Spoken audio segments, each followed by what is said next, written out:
and how they're launching a whole new age for the industry. Talking Business Asia.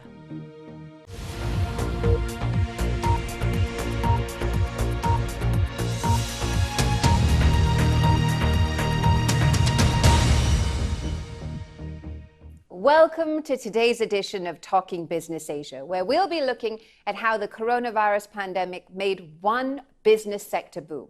Not medical equipment or masks or Zoom, we're talking about online shopping. E-commerce was already big, but the coronavirus pandemic made it essential for survival. Groceries, medicines, it became the lifeline for many during lockdowns. In China especially, it also pushed innovation into the foreground as farmers looked for new ways to sell and deliver fruits and vegetables from their fields. And for many, it became a way to interact with the world they were closed off from. Those urgent needs changed the way consumers thought of and used e-commerce. And in some ways, it launched a whole new age for the industry. And as I found out, for its players too. Take a look. 哎呀，好爽啊！我的妈呀！我只能跟你们说 ，Oh my god！ Shoka is one half of the famous Hainan Mango Brothers. They've been selling fruits on Alibaba's Taobao platform since 2017. But during the pandemic, he became a star. 疫情过后的话，我们的生意总体来说是比去年 Our sales grew 2 to 3 times from the year before, because everyone got into the habit of buying fruits online. So when the epidemic passed, our live stream traffic and sales definitely multiplied. China is the world's largest market for live streaming sales, with revenues expected to hit more than $120 billion by the end of this year. It's a practice that has its roots in television shopping channels, part commerce, part entertainment. In China, e-commerce live streams are not just about showcasing the product and the feature, but it's also always entertaining and educational, and it always has a sales link. Very often those live streams are also funny and silly, and farmers do join, especially during coronavirus outbreak, the worst month, February, March. They really could not move their produce. 3、2、1，好，所有。 Just as online shopping became more like entertainment, it also became more social, creating communities where people could shop together. It also became apparent how important logistics was. Selling was half the equation. Delivering the goods was just as crucial. During that epidemic period, the logistics really differentiate us from our competitor. One of the reasons is because we are building the logistics by ourselves. It's more organized, and also they are followed all the rules that we can control. So that also get endorsement by the government. So that's something that we think help us a lot and will continue to differentiate us from our competitors. For Shoka, these developments have opened up new avenues of possibilities for his e-commerce career. 线上的话，我们第一培养自己的人。 We want to cultivate more people from our own company to do live streaming with us, and create an alliance with some of the other top live streamers of farm produce. This way, we can become more resilient and expand. 可以让自己的力量更壮大起来，出去有话语权。他差不多流口水了，大姐。流口水了就快来吧。Trends that helped people and small businesses survive the pandemic are now becoming the way of the future, perhaps in more ways than one. 就包括我们现在每天。 I get lots of fans saying they want to marry me. Of course, I can't tell if they're for real or not. But thank God my wife is quite relaxed and doesn't get angry even when she sees these things. 你说对吧？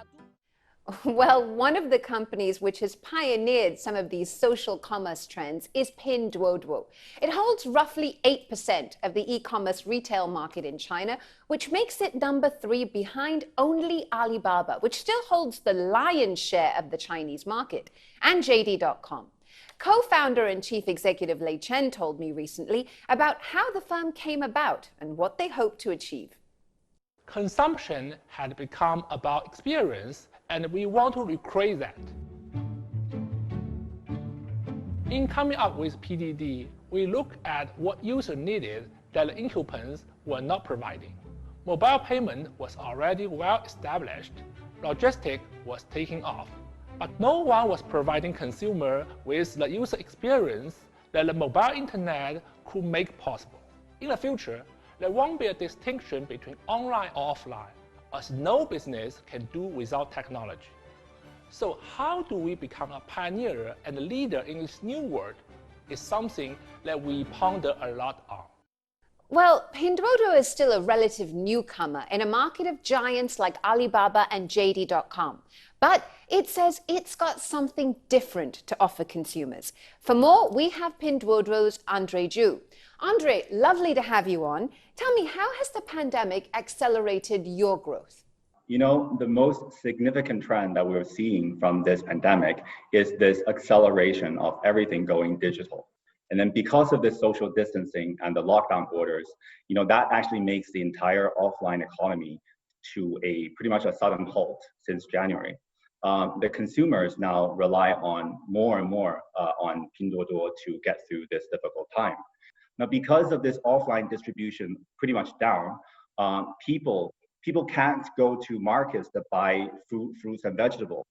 And then at the same time, the farmers, they can't really sell the perishables from their farms to the end users through this offline distribution channel. Now, we are the largest platform for the online sale of agricultural products. We have over 34% market share on this. So naturally, the food supply chain becomes our priority. You know, many of your competitors, JD.com, Alibaba, for instance, they're big players in this sector. They're seeing similar trends. How do you stand out? 5 years ago, we see this market, we entered this market. Everybody thought this market was saturated. There was JD, there was Alibaba, wasn't really room for a newcomer. But we pioneered this social commerce concept. Now we're the largest social commerce platform. We have this mini game, which is very popular among our users. It's called Dodo Orchard. In this game, you grow a virtual fruit tree with virtual water chocolates you can earn by completing certain tasks, like browsing a few products or giving a review of a product you bought. When your tree bears fruit, we actually ship you a box of real fruit. So that is a perfect example of integration of online and offline experience. But how do you migrate these customers into spending actual money on your platform rather than just socializing and hanging out? We actually bring a lot of very interesting, unique experiences for our users. And then, for example, we work with shopping malls to create virtual tours for them so that they can actually buy a lot of the products online on our platform, which are also sold in the shopping mall. We had a Michelin star restaurant chef giving out cooking lessons. And then our viewers can actually buy key ingredients like Argentine shrimps. So these are also like all sorts of shopping scenarios we created for our users. And they, again, it's through this shopping, through entertainment or shoppertainment, as you call it. People are encouraged to, interact, social, at the same time buy food. A lot of your competitors have expanded internationally, JD.com, Alibaba. Is that on the books for you? At this point, we still want to focus on the domestic market. It is a huge market after all, and it's still a lot of potentials. So we want to dig deeper and then to try to service our existing Chinese consumers before we actually expand to international market. We want to serve as a conduit through which the consumers can tell manufacturers directly what kind of products they want them to buy, they want to make, and they're willing to pay for. Just give you an example. In the past, we have this wine glass manufacturer, and they predominantly manufactured for overseas market, and it has very popular product. And then because of this trade and other issues, and this overseas orders dropped significantly. So they have to turn to domestic market. But when they did, they were really puzzled by the low sales number because these products are actually very popular in overseas. We help them to understand the consumer preferences. And then it turns out that the Chinese consumers, they like thicker glasses. It's more durable. And they like because the Chinese cupboard is a little bit shorter than the overseas ones. So if we told the manufacturers to actually shorten the height a bit to actually fit into the Chinese cupboard.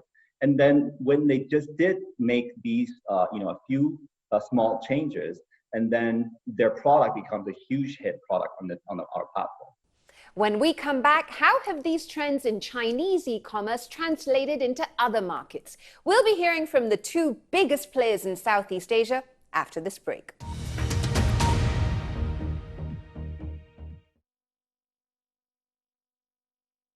At Emirates, we are proud that our promise is to provide a better flying experience to all our customers. But today, fly better does not just mean showers and bars above the clouds, as well as wonderful in-flight service. As routes slowly open up and our fleet takes to the skies again, our #1 priority is the safety of both our customers and staff. And to make sure that every precaution is taken when we fly you back to your loved ones or on your well-deserved vacation. Fly Emirates, fly better.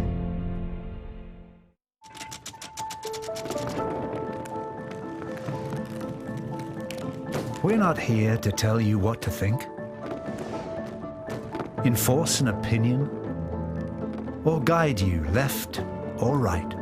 Because in a confusing world, it's more important than ever to trust where you turn. Find your way through the US election with BBC News.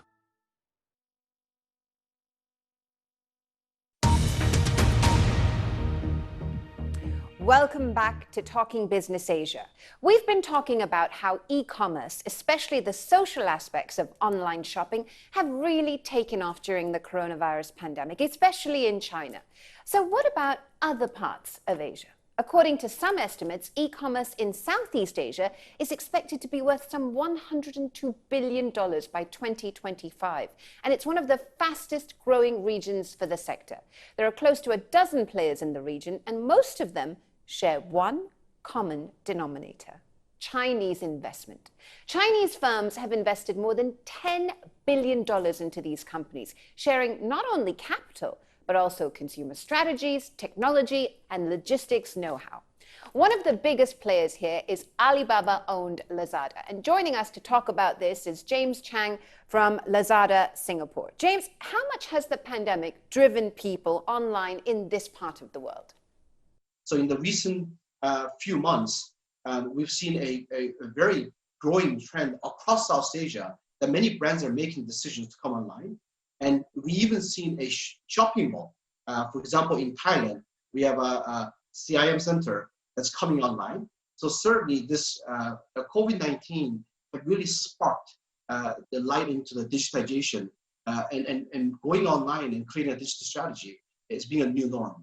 What about the challenges of infrastructure? Logistics is a really important part of e-commerce. So what kinds of new investments or strategies are you making to be able to handle this? We have invested not only in people, but also in infrastructure. Back in the days, consumers were asking, if I purchase this product online, will the product arrive safely? Now they're asking the questions, will it arrive in the next 2 days? Will it arrive tomorrow? So to fulfill this growing service level and the expectation from the consumers, we believe it's quite critical that we're able to invest and have control in the logistics and continue to innovate. You're majority owned by Alibaba. How much of the Alibaba playbook have you been able to sort of wholesale adopt into this region? We've been growing on more than 100% year over year, even in the last few years. Having Alibaba as our parent company, we're definitely getting a lot of learnings and also some of the challenges that we are going to experience in the future. And a lot of those learnings came from the experience that Alibaba had in China and sharing with us and to prepare us to what's to come. But it's getting increasingly competitive, isn't it? How do you keep growing and keep profits growing with all of this competition? Many countries in South Asia, after you move to tier 2 cities, tier 3 cities, the offline retail development is very, very different than how it's developed in the capital region. In many of the capital cities, you find a lot of stores, brands, and department stores and shopping malls. But as you move outside of the city, you've seen a lot of gap when it comes to that. You know, the digital economy and e-commerce have a ability to leapfrog this lagging offline retail infrastructure build. What kind of company do you see Lazada being in the next 5 to 10 years in Southeast Asia? What will it look like? Well, one thing for sure is we're going to stay true to our core, and the core is commerce and technology. And in 5 years from now, we hope to play a bigger part of consumers' life when it comes to their shopping journey. We've gathered a lot of partners, whether they be F&B, or whether they be retail partners here in Singapore, to offer digital goods vouchers, gift cards, 1+1 coupons, so that as customers get ready and be excited about offline opening again, we play a bigger role in that. So we don't necessarily just look at online transactions and online sales. Well, Southeast Asia is often categorized as one market, but it's made up of so many economies with very different consumer habits and levels of digitization. So what are some of the challenges platforms face here? I'm joined today by Bain & Company's Florian Hopper and Santi Taran Satiratai, Chief Economist from C Group, the parent company of Shopee, which together with Lazada dominates the e-commerce market in Southeast Asia. Florian, let me start with you. How would you categorize the market here in Southeast Asia compared to, say, in China or the rest of the world? So it's an interesting landscape here in Southeast Asia, which probably came somewhat from behind if you think just 5 to 6 years ago. Also on the rise of, also on the initial lack of smartphone penetration in Southeast Asia. But as people started getting active on mobile devices, on smart devices, and actually had access to the internet for the first time, we saw a rapid adoption of digital consumerism really across all markets in the region. And while there were some initial hurdles, in particular around payments and logistics, Southeast Asia has a low credit card penetration, and logistics outside of the major urban centers used to be relatively complicated. Those have really been overcome the last few years and have made for a very vibrant and fast-growing e-commerce landscape with, as you said, Shopee and Lazada clearly leading the pack across the region, but also a number of local platforms which are still competing in Indonesia, in Vietnam, and some of the other markets. But Santi, if you look at the players here, like Shopee, for instance, almost all of these players have big investments from Chinese companies, the likes of Alibaba, JD.com, and Tencent, for instance. How much influence have they had and do they have in the development of the market here? I think it's perhaps a mistake to think that it's a region where you can just import some ideas, some technology from abroad and bring it in and you'll be successful. I think the key to actually do well in a region needs 3 things to come together. One is global, one is regional, and one is local. Global is when you borrow and learn from the good ideas from around the world, the technology from around the world, and apply it to the region. The regional part is to understand the local themes, the common thread that join across different countries that I just mentioned. But the last part is really the most important. It's really the local nature of the market. Florian, is that your view as well? I think some of the failure modes we've seen is just assuming you can take a one-click shop model from the West and assume this works across all of Southeast Asia, because actually some parts of the market here prefer the heavier social aspect of shopping or gamification of shopping. But similarly, also some of the Chinese playbooks haven't exactly flown off the shelves because they were very tailored to Chinese cultural preferences. And some of the players here have struggled with just plugging this into the market and then not getting the returns they were expecting. So much of Southeast Asia is still rural, underdeveloped. How do you get things like logistics and payments right? Santi. We have seen a lot of good kind of investments and developments into the logistics. So we now have a better, more sophisticated developments of logistic players in the region. On the payment side, interestingly, we have there's a lot of unbanked and underbanked population in the region. And that means you have to have a variety of payment options really tailored to different kind of customers. When you look at the players out there, how does this remain sustainable? What's the path to profitability for these companies? Santi, start with you. It always comes back to the value added. What values are you bringing to your customers? On consumer side, this is a region where people don't just come in and search for t-shirts and then they just buy a t-shirt and they get off the platform. That's not the behavior of this at all. They want to be entertained. Shopping is a very social experience for them. They like to interact. They like to be entertained. They like to talk to merchants about products. On the merchant side, you have to help these merchants because these are not all established retail. There's a lot of SMEs. SMEs are majority, more than 95% of enterprises in Southeast Asia. And many of them are not digital savvy. So you have to actually offer them the digital literacy boost, reskilling, upskilling for them, and get them to actually understand these products, understand how to utilize the digital tools. That's the value added that you help them cross that bridge. And I think all the profitability and the monetization all ties back to how much you can actually deliver value to these customers, because that's the value that you're going to be sharing between different players in the ecosystem. Players are making losses, and unit economics, I would expect, for most of the platforms are still negative. That can't sustain forever. Logistics cost money. You need to ship goods from A to B. Payments take money out of the pie, so they will have to monetize at some stage. So if you think around the US with Amazon, where they can just, based on volume and scale economics, ensure that they get adequate returns on the platform, and play the game pretty much like any other multi-category retailers with private labels, monetizing customer access through, for example, advertising, getting scale synergies in logistics and the likes. And you would expect something similar to emerge in Southeast Asia over the next few years.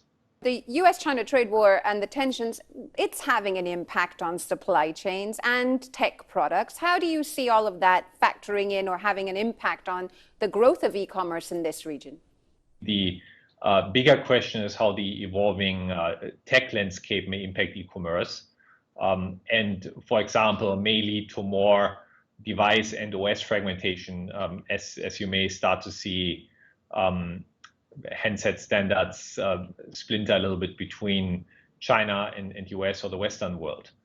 On the customer side, on frankly what is today is already heavily fragmented device landscape, because a lot of customers here use 4 or 5-year-old smartphones with old versions of operating systems that still need to be supported on these platforms. So my overall verdict or summary would be that I doubt this would be very disruptive to the e-commerce growth, but clearly will require some adaptation.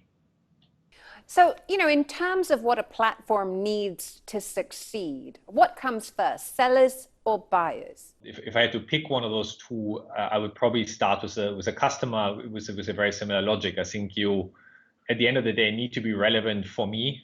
There's limited real estate on a smartphone. You want to be a direct go-to point to be accessed for shopping purposes. And that really comes down to tailoring to your customers' needs. How do you see the e-commerce landscape playing out in the next 5 to 10 years? With some of this competition you mentioned, I think it's actually a healthy thing. We see the more development of the ecosystem. We start to see that once we have this kind of more digitalizations happening to the offline players, we start to see more investment in the supporting part of the ecosystem, like logistics, like payments. All these things is going to help come together and drive really e-commerce above reaching the tipping point and really reach the next level. The e-commerce landscape 5 years from now is likely to not be too dissimilar from how high street in most cities looks today, with a few big chain department stores, which are your go-to point for broad access of goods. But there's also a shop next door to it, which sells just sports shoes or sells just fashion. And that's probably the shape that we'll see in a few years' time.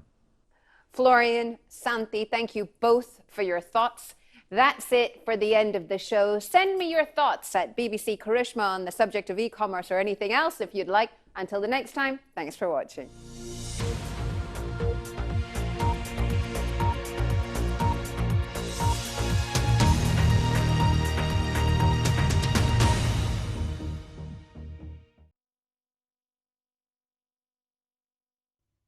Hello there. We're going to start off in North America with this look across the global weather.